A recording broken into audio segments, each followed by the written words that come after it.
Welcome to Washington Today on C-SPAN Radio for Thursday, June 19, 2025. Israeli Prime Minister Benjamin Netanyahu promises revenge against Iran after an Iranian missile hits an Israeli hospital. The Prime Minister also asked by reporters about the prospect that the U.S. will become more directly involved in the conflict. The White House says President Trump believes there is a substantial chance of U.S. negotiations with Iran, and therefore the president will decide within 2 weeks the U.S. path. President today extending for a third time by 90 days the requirement that the TikTok short video app be sold by its Chinese parent company ByteDance to a non-Chinese entity or be banned in the U.S.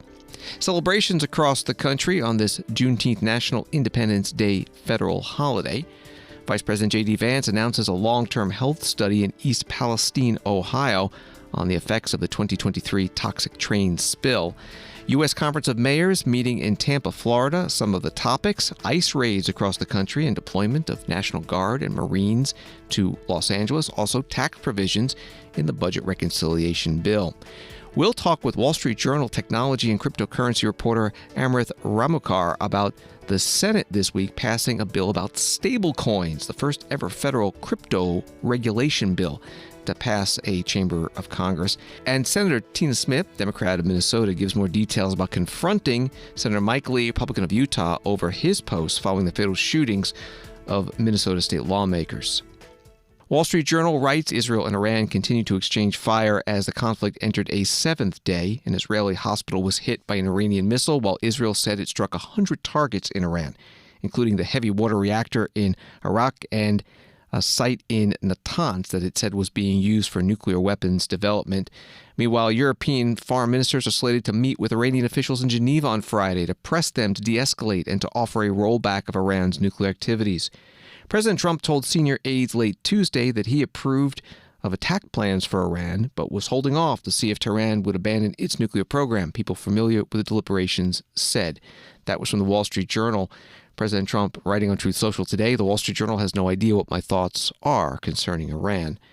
Israeli Prime Minister Benjamin Netanyahu writing on X that Israel will exact the full price from Iran for its missile attack that caused damage at the medical center in Beersheba, Israel. The Prime Minister went there and spoke outside the hospital. Mr. Prime Minister, when you look around over here and you see this hospital, what can you tell people who see this kind of... I think it says everything about Israel and about Iran.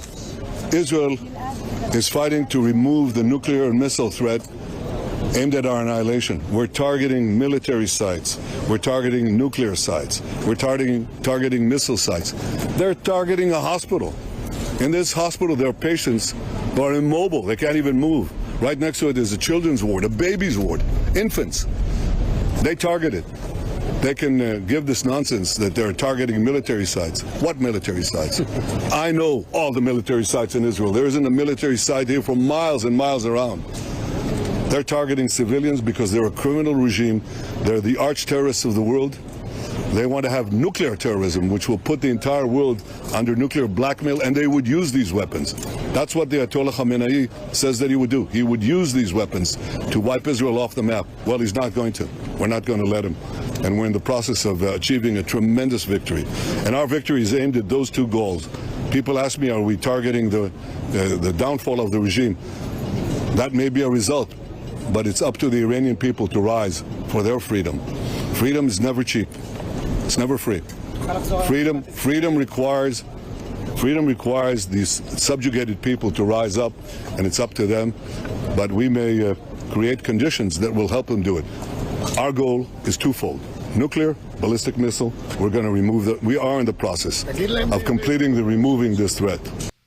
Israeli Prime Minister Benjamin Netanyahu speaking to reporters outside the hospital in Beersheba, Israel. The Times of Israel writes that Defense Minister Israel Katz issued his strongest threat yet to assassinate Iranian Ayatollah Ali Khamenei Thursday, saying Tehran's supreme leader cannot continue to exist as Israeli leaders fumed following the missile attack that hit the hospital and residential buildings near Tel Aviv. That was from the Times of Israel. Israeli Prime Minister also asked today about the U.S. potentially joining the military fight against Iran. Iranian officials say they were targeting a military facility near here. What did you say to President Trump as he tries to make up his mind about whether to come in and support Israel, particularly at a time when we read that you have to ration some of your defensive missiles because it's so intense? President Trump will do what's best for America. I trust his judgment. He's a tremendous friend, a tremendous world leader, a tremendous friend of Israel and the Jewish people. And we will do what we have to do, and we are doing it. We are committed to destroying the nuclear threat, the threat of a nuclear annihilation against Israel. We're able to do it. And we, of course, will make our own determination. But I have to say that the partnership with the United States, the partnership with President Trump, with whom I speak to almost every day, is incredible.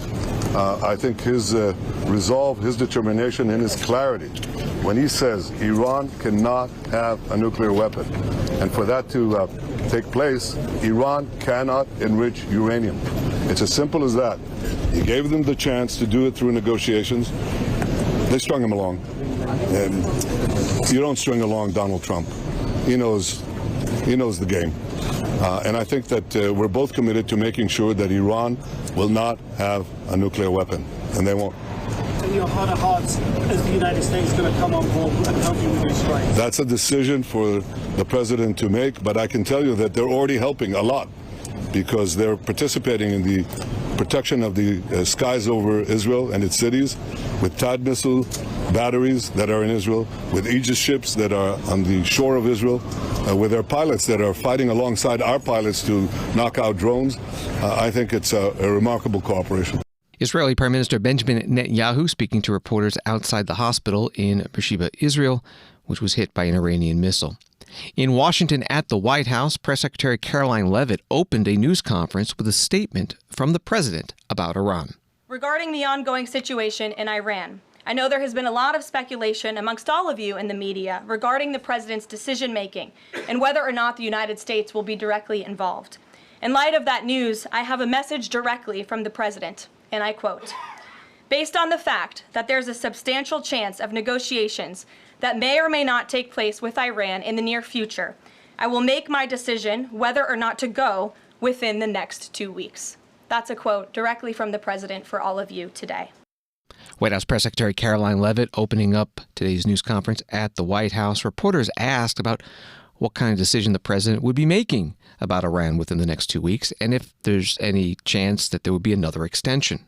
Just to clarify the president's statement just now, when he says that he'll make a decision in the next 2 weeks, is he saying that if Iran does not come back to the negotiating table within the next 2 weeks, that the president will strike? The president is saying that he will make a decision whether or not to go within the next 2 weeks. It's very clear and direct. And is he seeing any signs of progress? He obviously is holding out hope for negotiations, but is he seeing any inklings of progress that give him that hope that talks are still possible? Well, that's why he said in the statement that I just read for all of you, based on the fact that there's a substantial chance of negotiations that may or may not take place with Iran in the near future, he will make that decision within the next 2 weeks. What makes him think there's still a substantial chance, is my question. I'm not going to get into the reasoning and the rationale. The president believes that, but that's his position, and he will make a decision within the next 2 weeks. Caroline. Sure. Thanks, Caroline. President Trump has said previously in regard to Russia, he's used this phrase about 2 weeks several times in terms of like, we expect like a 2-week deadline and then you give another 2-week deadline. How can we be sure that he's going to stick to this one on making a decision on Iran?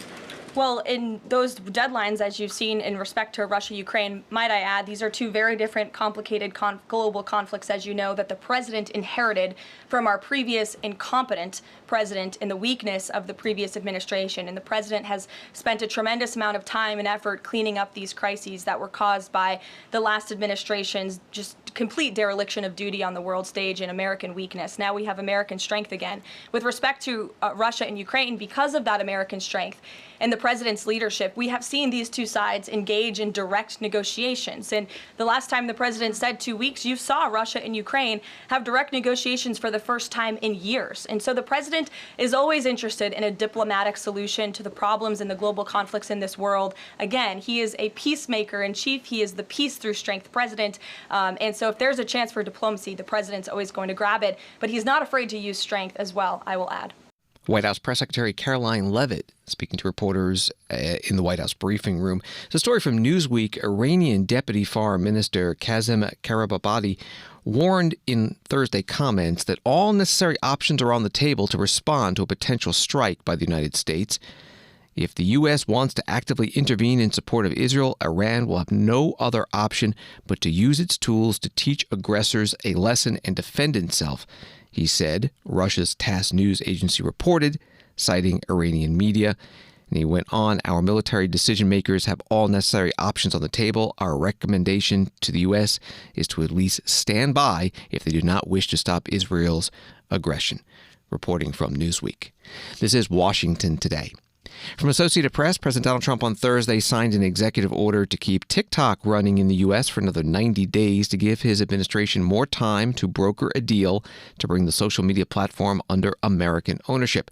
It is the third time Trump has extended the deadline. The first one was through an executive order on January 20th, his first day in office, after the platform went dark briefly when a national ban approved by Congress and upheld by the U.S. Supreme Court took effect. The second was in April, when White House officials believed they were nearing a deal to spin off TikTok into a new company with U.S. ownership that fell apart after China backed out following Trump's tariff announcement. Reporting from Associated Press, back to the White House Press Secretary Caroline Leavitt. She was asked about the legal basis for the extension. The decision to extend the, delay in enforcing the TikTok ban. Sure. Can you talk about how the White House understands its constitutional authority in light of the Supreme Court's decision in January that said that the president had to enforce the ban? Sure. Well, as all of you know, because the president put it out on his Truth Social today, he did sign an executive order to extend the TikTok ban for 90 days. So in the effort to make a deal. And the White House counsel and the Department of Justice have reviewed this executive order, and I can get it for you. I think it's on our website by now. If it's not, my team will now put it up immediately. And you can read the language in that executive order. And the White House counsel's office and the Department of Justice strongly believe in the legal rationale for this executive order. They wouldn't have the president's pen hit it if they didn't. And the political reasoning for this, of course, is because the president made a promise to keep TikTok on. There are 100 million Americans who use this app. It's wildly popular. He also wants to protect Americans' data and privacy concerns on this app, and he believes we can do both things at the same time. So he's making an extension so we can get this deal done. White House Press Secretary Caroline Leavitt at her news conference at the White House, and President Donald Trump did post on his Truth Social account, I've just signed the executive order extending the deadline for the TikTok closing for 90 days, September 17, 2025. Thank you for your attention to this matter. Senator Maria Cantwell, Democrat from Washington State, ranking member on the Commerce Committee, spoke on the Senate floor on Wednesday in anticipation of today's executive action on TikTok. I rise to express my concerns about reports that President Trump is going to again extend the deadline for getting TikTok out of the control of ByteDance and the Chinese government. Concerned because that means that, again, we are going to allow this national security issue to fester and to continue on, maybe for several more months. What we know now, though, in the middle of a global conflict, during which we know our enemies can weaponize TikTok to spread their propaganda and turn the world against the United States, we need to take action. While I know there are legitimate uses of TikTok, it is also used by governments, in particular the Chinese, to spread lies and indoctrinate people about what China, Iran, Russia want Americans to believe about our own country, about our own government. This is alarming when an app is the top news source of Americans under the age of 30. Senator Maria Cantwell, Democrat of Washington State, on the Senate floor on Wednesday. She went on to cite examples, she said, of TikTok bias, including promoting anti-Israel views, censoring any information about Taiwan, and opposing U.S. positions about trade. And President Trump did today extend the deadline for China-based ByteDance to divest U.S. assets of short video app TikTok or be banned from the U.S. New deadline is September 17th. TikTok putting out a statement. We are grateful for President Trump's leadership and support in ensuring that TikTok continues to be available for more than 170 million American users and 7.5 million U.S. businesses that rely on the platform as we continue to work with Vice President Vance's office. One more portion of the White House Press Secretary Caroline Leavitt's news conference about today's Juneteenth National Independence Day federal holiday, which commemorates this date in 1865 when Union forces brought the news of the signing of the 1863 Emancipation Proclamation to enslaved African Americans in Galveston, Texas, last area to know about the freeing of the slaves in the states that had seceded. In 2021, Congress passed a bill signed into law by President Joe Biden making Juneteenth a federal holiday. Questions about President Trump's plans to White House Press Secretary Caroline Leavitt. One more on Juneteenth. Does the president plan to commemorate the holiday today or make any comment on it? I'm not tracking his signature on a proclamation today. I know this is a federal holiday. I want to thank all of you for showing up to work. We are certainly here. We're working 24/7 right now. Nikki, go ahead. Actually, that was my question. Will he plan to mark Juneteenth in any way, either today or with an event later on, maybe next week? Sure. I just answered that question for you. Go ahead. White House Press Secretary Caroline Leavitt. The story from Rolling Stone, Defense Secretary Pete Hegseth's office requested a passive approach to Juneteenth messaging for the holiday on Thursday, commemorating the end of slavery. According to an email obtained by Rolling Stone, the news was relayed by the Pentagon's Office of the Chief of Public Affairs, which said it wasn't planning to publish Juneteenth-related content online per the email, again from Rolling Stone.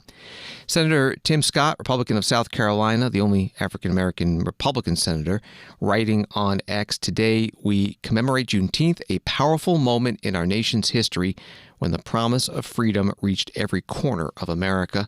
Other senators and House members posting videos. Here are Senator Raphael Warnock, Democrat of Georgia, and Congresswoman Shontel Brown, Democrat of Ohio. Juneteenth has long been a day recognized for its importance and reverence in the black community. But only since 2021, just 4 years ago, has it been officially recognized as a federal holiday. And as a federal holiday, Juneteenth doesn't just recognize the news of the Emancipation Proclamation finally making it to Galveston, Texas, 2 years after the end of the Civil War, but also it is another marker in a long line of celebration, of hope, and resilience in the direction of continued progress for Black Americans and indeed for our entire country. Hello, it's Congresswoman Shontel Brown, proudly representing Ohio's 11th District, and I am wishing you a powerful and joyful Juneteenth. Juneteenth is more than a date in history. It's a living testament to Black resilience. It's about how we've turned pain into progress, how we've built joy in the face of injustice, and how we've held onto our truth even when others tried to silence it. From the first celebration in Galveston, Texas in 1865, Juneteenth has traveled across generations carried by the strength and spirit of our people. That spirit has never wavered, not through slavery, not through segregation, and not through the long shadows of systemic injustice. And not now, when some would rather erase our stories than reckon with them.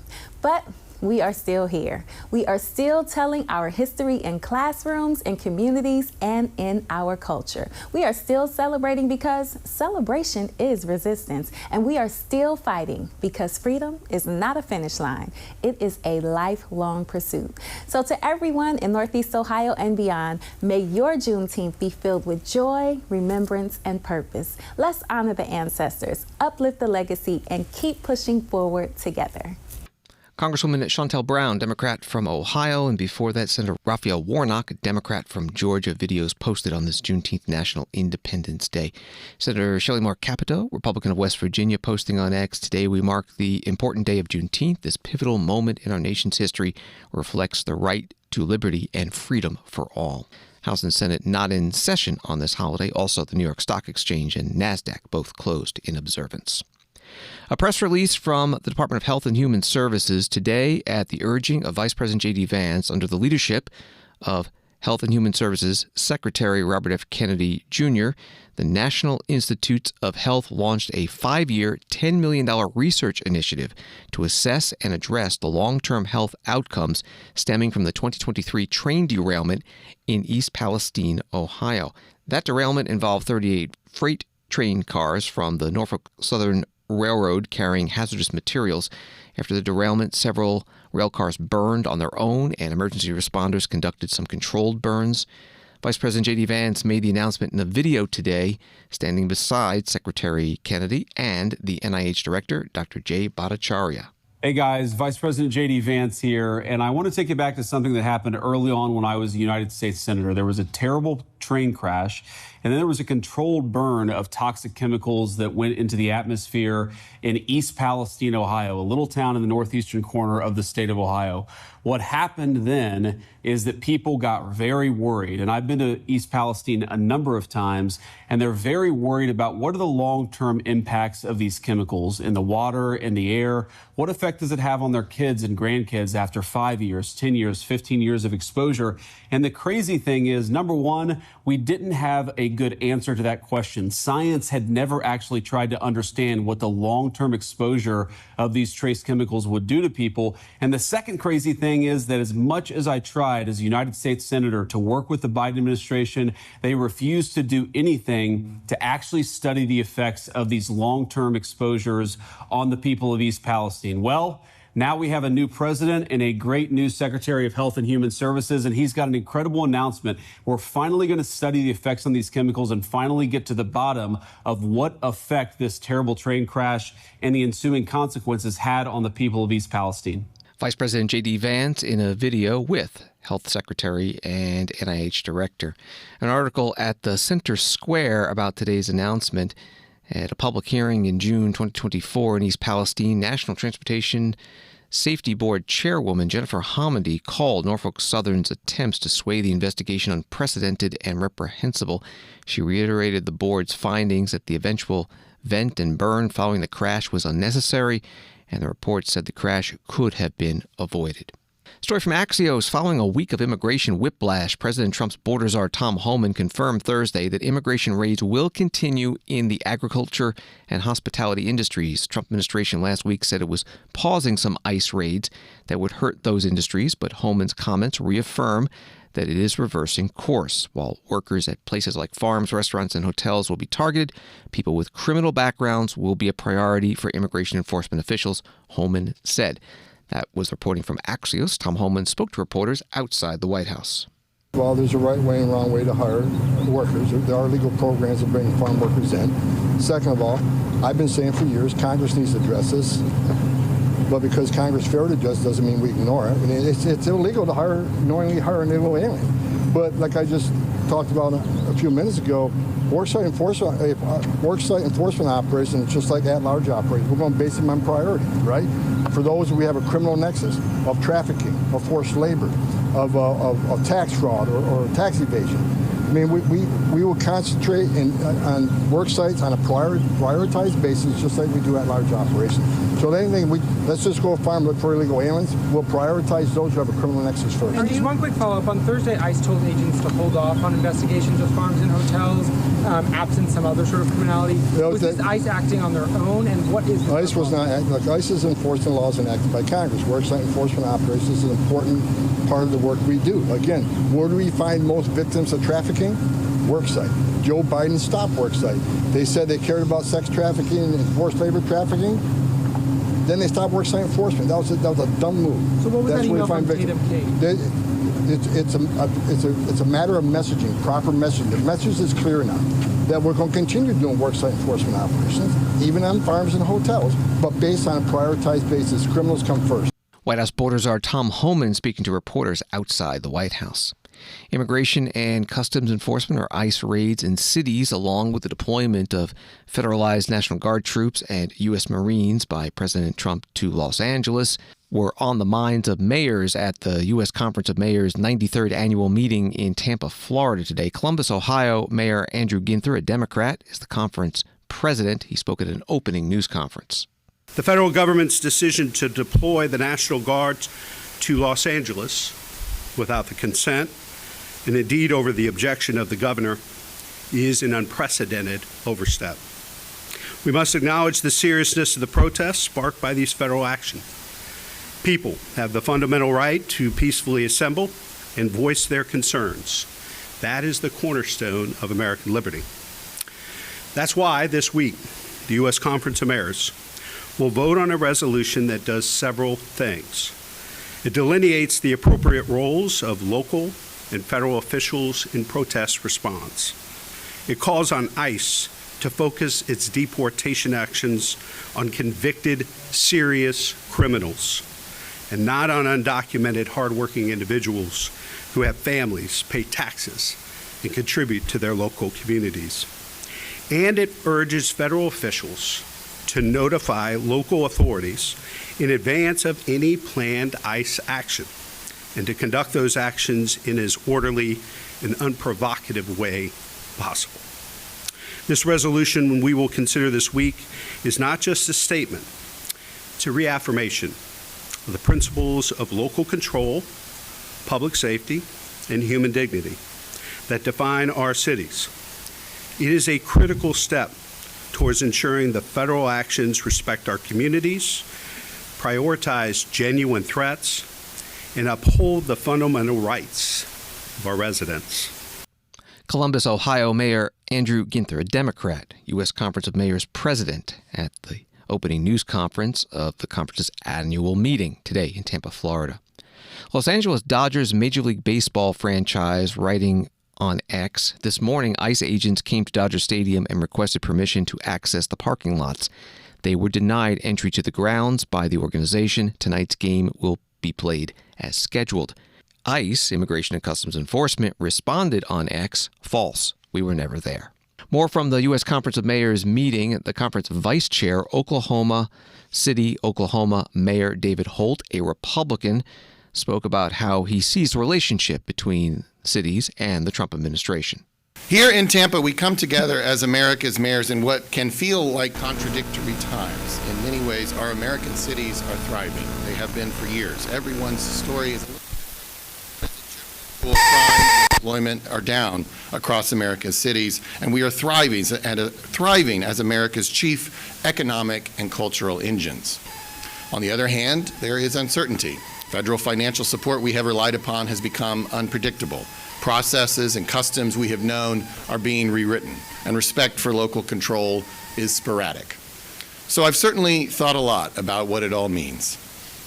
But when you're in the eye of the hurricane, it's maybe not the best time for analysis. It takes time and distance for that. But I can say this with certainty. When the hurricane hits, figuratively or literally, we all look to one person to guide us, the mayor. Unique among American political leaders, mayors are the calm in the storm. So for the Tampa media gathered here, perhaps wondering what it is we are actually doing here, well, fundamentally, we are here to support each other and ensure that we each have the tools we need to be that steady leader in our city. Whether it is exchanging a best practice or important information or a word of encouragement or inspiration, we draw strength from each other. And uniquely, we do so in a bipartisan way. Each of us may make decisions or set priorities in our cities a little differently, but we are all equally committed to the idea that each of us has been elected by our constituents and that local control is always best. And so, even though in front of you are Republicans, Democrats, and independents, there is no daylight between America's mayors on the fundamental question of where decisions should be made and whose leadership should be relied upon in times of uncertainty or challenge. It is America's mayors. We are honored to be with you in Tampa, and I am honored to serve with these men and women who are America's finest leaders. David Holt, the Republican mayor of Oklahoma City, Oklahoma, at the opening news conference of the U.S. Conference of Mayors annual meeting in Tampa, Florida. He is the group's vice president. From the conference website, the U.S. Conference of Mayors is the official nonpartisan organization of cities with populations of 30,000 or more. There are over 1,400 such cities in the country today. Each city is represented in the conference by its chief elected official, the mayor. More from this conference when Washington Today continues in a moment. Democracy. It isn't just an idea. It's a process shaped by leaders elected to the highest offices and entrusted to a select few with guarding its basic principles. It's where debates unfold, decisions are made, and the nation's course is charted. Democracy in real time. This is your government at work. This is C-SPAN, giving you your democracy unfiltered.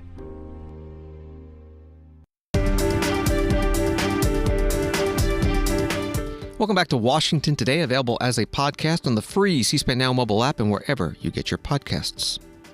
Story from Newsweek. City officials and business leaders in the clean energy sector are ramping up efforts to persuade Congress to prevent the budget reconciliation bill from cutting tax credits for clean energy.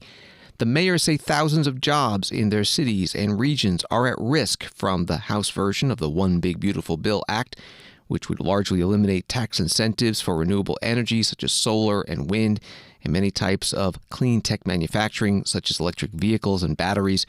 New analysis of the House bill's potential impact by the independent research firm Rhodium Group identified $522 billion worth of clean energy investments linked to the tax credits that have been announced but that have yet to come online, investments that might be at risk. That was from Newsweek. Columbia, South Carolina Mayor Daniel Rickenmann, a Republican, spoke about this issue, and now that the bill is moved to the Senate, he was at the U.S. Conference of Mayors meeting in Tampa, Florida. The budget reconciliation bill is likely to create both opportunities and challenges in our industry, and it may promote certain types of energy production but streamline the processes, which is permitting processes, which we really want. But the rollback of the clean energy tax credit and other incentives really could it could create higher energy costs, job loss, and our inability especially to incur new investment. And I think that's the concern we have. Obviously, direct pay is something that the private sector has been able to utilize for years and years, and now we have an opportunity as municipalities, nonprofits, universities, and others to do it. We need these incentives, and we have been at the Hill. We have talked with our leadership up there that these are important for us. We just don't know what the outcome is, really, from a 25,000-foot area right now. Until this bill's passed, we don't know exactly the effect, but it could have a tremendous effect. We need all the tools in the shed for us to succeed. We need to have the ability, so we need the level playing field all the way across the board with all types of industry. It also could hurt future production around hydrogen, which is a good option as well for us, especially if we're going to continue to invest in nuclear power, because the option of pink hydrogen that comes as a byproduct of that is a resource that we could use to further. Obviously, hopefully that we'll be able to keep some of these incentives as we look at small containerized nuclear reactors, geothermal, obviously wind, solar, and other, all of this being tied in because we need all those resources. So we're going to continue to monitor, we're going to continue to lobby, obviously, but there could be some really great things that come out of this, and there could be some really some hard challenges for us as we work with our utility partners. And for those of you who are beneficial to have your own utility, this may be the time that you get to shine. But for the rest of us, this could create a lot of challenges. So if you don't have anything better to do tomorrow at 2:30, come to our Energy Committee. We got some great new technologies and stuff that we're going to be sharing as well. Daniel Rickenmann is the mayor of Columbia, South Carolina, a Republican, at today's U.S. Conference of Mayors meeting in Tampa, Florida. The conference sent a letter to U.S. Senate leadership with its concerns about all the tax and spending changes affecting cities in the budget reconciliation bill, the One Big Beautiful Bill that they're considering. One area of concern from the mayors, state and local tax deduction, or SALT. It was limited in the 2017 tax law to $10,000, raised in the bill the House passed to $40,000, and so far knocked back down to $10,000 in the Senate Republican draft. Here is the mayor of Piscataway, New Jersey, Democrat Brian Waller. Increasing the SALT cap was the highest priority of a group of moderate Republicans who were likely to make SALT an absolute red line for their vote in the House. And remember, there's only a couple vote majority here, so everybody can be a king in the room. As it turns out, the SALT Republicans held very tough during House negotiations and secured a baseline of $40,000 for those taxpayers making up to $500,000. It's an expensive provision, costing over $350 billion. I also want to remind everybody that at the 2017, it's been a time-honored principle in the tax code, all the way back from its inception, that the federal government did not tax state and local taxes. The reasoning was that taxing local taxes would result in a double taxation. This principle stood for well over 100 years. So, Madam Chair, this is very much a federalism issue, and the conference is extremely strong policy in support of the deduction of state and federal local taxes. But the principle was broken in 2017 and hurt higher tax states and real estate regions dramatically. In my own state, and specifically in my own community, there's over 4,800 homes that are affected by this out of the 16,000. So almost 25% of our community. If you hear those fiscal hawks, you would think that these states are milking the cow of federal government resources, but exactly the opposite is the case. States such as New York, New Jersey, Connecticut are net contributors to the federal treasury, meaning they pay more in taxes than they receive back at the federal government services and benefits. The states who want to repeal the cap or SALT are those that receive more federal dollars than they contribute to the federal treasury. For these reasons, the congressional delegations of pro-SALT states are so adamant in hanging tough to repeal the cap or increase it dramatically. And in the Senate, reduces the House deal, increasing SALT cap. I actually believe that the congressional members on the House side will probably stop that, because this is a deal breaker. But there again, it's like a long drama scene. We'll see. Brian Waller, the Democratic mayor of Piscataway, New Jersey, at the U.S. Conference of Mayors meeting in Tampa, Florida, at a panel discussion about the budget reconciliation bill. White House Press Secretary Caroline Leavitt said at her news conference today about that bill, Republicans in Congress have a mandate to deliver, and President Trump demands they send this historic bill to his desk for signature by Independence Day, July 4th. The Senate earlier this week passed the first ever bill regulating cryptocurrency. It deals with a subset of the industry called stablecoins, which are tied to another asset like the U.S. dollar or gold. In a couple of minutes, we'll talk to a reporter about this landmark bill. First, on the Senate floor on Tuesday before the vote, Senator Cynthia Lummis, Republican from Wyoming. In Wyoming, we recognized early on what the rest of the country is beginning to understand, that digital assets are a force for good, and that you can have both responsible innovation and consumer protection side by side. The Genius Act protects the dual banking system and gives stablecoin issuers a real choice between state and federal charters, preserving the innovative spirit that has also made states like Wyoming leaders in this space, while also ensuring we have robust oversight when necessary. This legislation is also about economic security and opportunity. It protects the U.S. dollar's role as the world reserve currency by ensuring that dollar-backed stablecoins remain strong and reliable. Most of all, it ensures American consumers and businesses can participate in the digital economy with confidence and security. The sobering reality is that even while we have been negotiating, other nations have been hard at work, offering their own frameworks and encouraging the digital asset industry to call their respective countries home.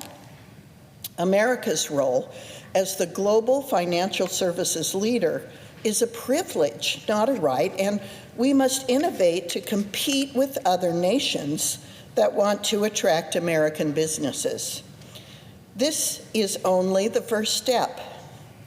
Congress must pass comprehensive market structure legislation in the coming months that draws a line between a security and a commodity and creates a pathway for digital asset exchanges to register with the Commodity Futures Trading Commission.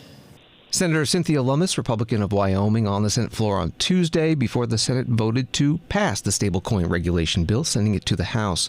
And joining us now on the phone to talk about it is Amrit Ramkumar, reporter covering technology and cryptocurrency policy for the Wall Street Journal. Thanks for being with us. In the first line of your article, you call this bill a key victory for the digital asset industry. What would it do? Yeah, thanks so much for having me on. This bill would be the first of its kind to put up federal guardrails around the crypto industry. And specifically, this bill is about stablecoins. They're a very popular crypto asset, and that the value of this type of cryptocurrency is tied to a fiat government currency like the U.S. dollar. So they're sort of the backbone of the rest of the crypto ecosystem because traders will often use stable coins and then go on and buy and sell other more volatile cryptocurrencies. And they can also be used for payments across borders. So some banks and other financial institutions are very interested in stable coins as well. And up until now, there were really no formal regulations for the sector. So this bill is aimed at creating those regulations and standards that any company issuing stablecoins in the U.S. will have to follow. Some Senate Democrats voted against it because they were not able to offer amendments concerning the Trump family's crypto investments, but some also were critical the bill didn't go far enough in regulating stablecoins. What were their concerns? The split among Democrats on this was really interesting. So the final bill vote was 68-30. So a lot of more moderate Democrats like Kirsten Gillibrand, who is a co-sponsor of the bill, and Mark Warner and others, they got behind it after making some tweaks along the way to address foreign companies that were trying to issue stable coins in the U.S. and also consumer protections and some language about executive branch officials and the lawmakers not being allowed to issue stable coins. There are a lot of critics like Elizabeth Warren, for example, who's a staunch proponent of stronger financial regulation and consumer protections. The critics argue that the changes that were made still don't go far enough. And, for example, the language that was added doesn't really do much to address the Trump family's World Liberty financial stablecoin. And they still think there are holes that foreign companies like Tether, the biggest stablecoin issuer in the world, that they could use loopholes basically to still operate in the U.S. and technically comply with the bill. So that will be really interesting to see what happens. Some critics even compare this to 2000 when there's a big bill around financial derivatives. And some people say those controls basically weren't strong enough on the industry, and then financial derivatives helped cause the financial crisis. So that's what the critics are wary of, basically, that this industry-friendly bill will get passed and get signed into law by President Trump, and then we'll see nefarious activity. So that was sort of the main debate. On the flip side, the people who decided to support the bill said, well, the alternative is doing nothing, and then there are no rules at all. So it was a really interesting debate to watch. We're talking with Amrit Ramkumar from the Wall Street Journal. On that note, President Donald Trump posted the House will hopefully move lightning fast, pass a clean Genius Act, get to my desk ASAP, no delays, no add-ons. What's the chance of that? As you know, in Congress, things are never easy. So we'll see. The bill is eventually expected to pass the House. The question is how they will try to structure it. There's a second big piece of crypto market legislation working its way through Congress, and that's called market structure. And so this bill pertains to stablecoins. Market structure basically pertains to everything else in the crypto ecosystem. So it's a behemoth. So right now, the House has a bill that went through a markup recently on the Financial Services Committee, and basically they're debating whether to package both the stablecoin bill and that market structure bill together and vote on both at once in the House. So if they do that, people think it could take quite a while because they think the market structure bill needs a lot of work, and there is a lot of division in the crypto industry itself over market structure, whereas stablecoins, pretty much most big industry participants got on board with the core points of that bill. So that could be the big factor that delays it. If the House decides to just vote on stablecoin legislation, then people think it's pretty likely they could get it to the president's desk before the August recess, which was the goal that has been set out. So it will be really interesting how they decide to tackle that moving forward. Final question. Since this is the first bill dealing with regulation of cryptocurrencies, from a 30,000-foot position, where is the crypto industry as it relates to the U.S. economy? Or I guess the better way to put it is, how long before the average person is using crypto kind of the same way that we now pay digitally as opposed to using hard currency, cash? Wow, how much time do you have? I think the bill is a sign that crypto is getting more mainstream, and that's sort of really happened over the last several years. Like, millions and millions of people have gotten behind the industry, and they voted in some sense in November with this industry in mind. So they didn't like that Democrats and the Biden administration were targeting crypto companies, and the industry poured a lot of money into the election, and they got the desired outcome, and this legislation is part of that. So there does seem to be some underlying push where more people want to invest in crypto and want to use it for payments, things of that nature. The real question is whether the adoption will take off, as a lot of proponents of this bill and people around the industry hope. They hope it will be so mainstream, to your point, that everyone's using it and everyone's paying in stable coins, and it sort of overhauls the financial system so that you have crypto tokens everywhere. So it still seems like we're a long way off from that crypto utopia that some people are hoping for, but it has definitely gone more mainstream, and the fact that the bill, again, got 68 votes in the Senate, like Washington no longer can ignore crypto because all of these senators and people in the House, they're worried about the industry targeting them in elections next year and beyond. So there is sort of that underlying thrust behind a lot of this. So it'll be fascinating to see where it goes next. And the Democrats really have to decide where they stand on crypto. That division that was present with the stablecoin bill is likely to keep coming up on this issue and maybe others. So a lot of people in the party say they missed a lot of opportunities and were basically seen as anti-innovation and anti-progress in last year's elections. So much moving forward as well. Amrith Ramkumar, reporter covering tech and crypto policy for the Wall Street Journal. Find his articles at WSJ.com and on X at Amrith Ramkumar. Thank you very much. Thanks so much for having me. Have a good day.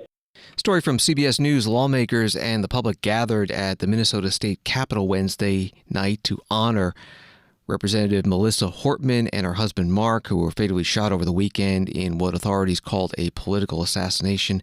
As a brass quintet from the Minnesota Orchestra played, Governor Tim Walz wiped away tears and comforted attendees at the gathering for former House Speaker Melissa Hortman and her husband Mark, who were killed early Saturday in the northern Minneapolis suburbs.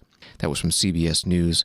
Also Wednesday, Senator Tina Smith, Democrat from Minnesota, spoke about confronting Senator Mike Lee, Republican of Utah, earlier this week on his social media post featuring images of the suspect in the shootings and the captions, "This is what happens when Marxists don't get their way," and "Nightmare on Wall Street," which could be a reference to the Minnesota governor. Senator Smith was on the podcast with Joe Galina, founder of the group Call to Activism.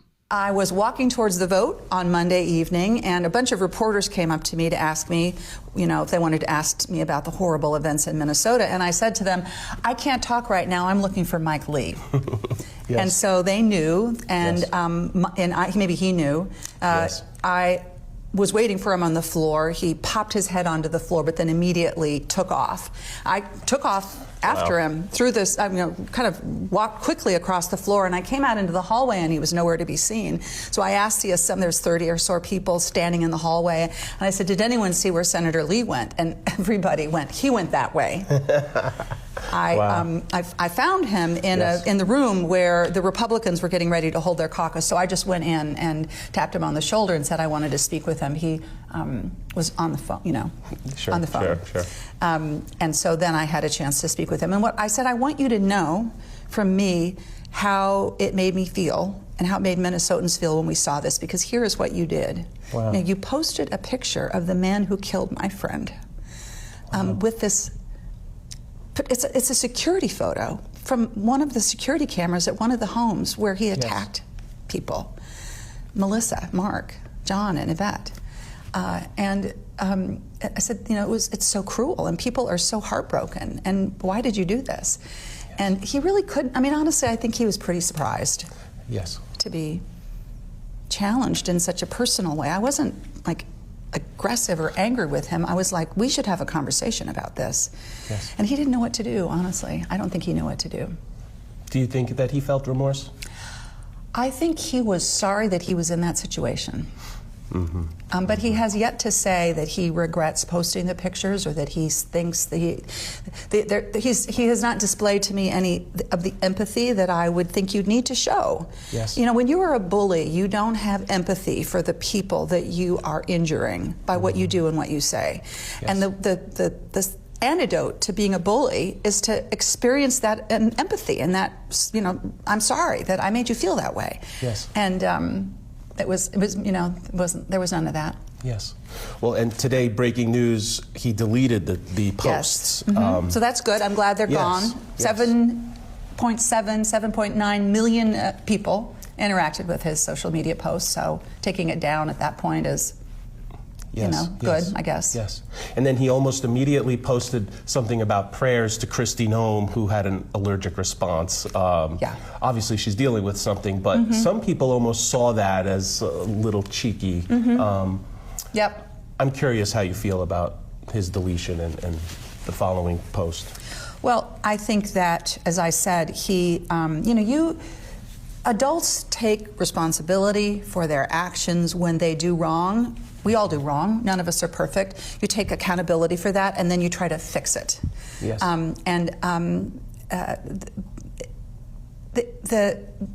The internet, sometimes it feels like what happens out there to people isn't real, but it's very real if it's you. And so, I didn't feel like an overwhelming sense of gratitude that he had taken it down. I felt more just like, I'm waiting for you to take responsibility for your actions. Senator Tina Smith, Democrat from Minnesota, on Wednesday on a podcast with Joe Galena, an attorney and founder of the group Call to Activism, which describes its mission as monitor and stop the Trump administration from violating our rights.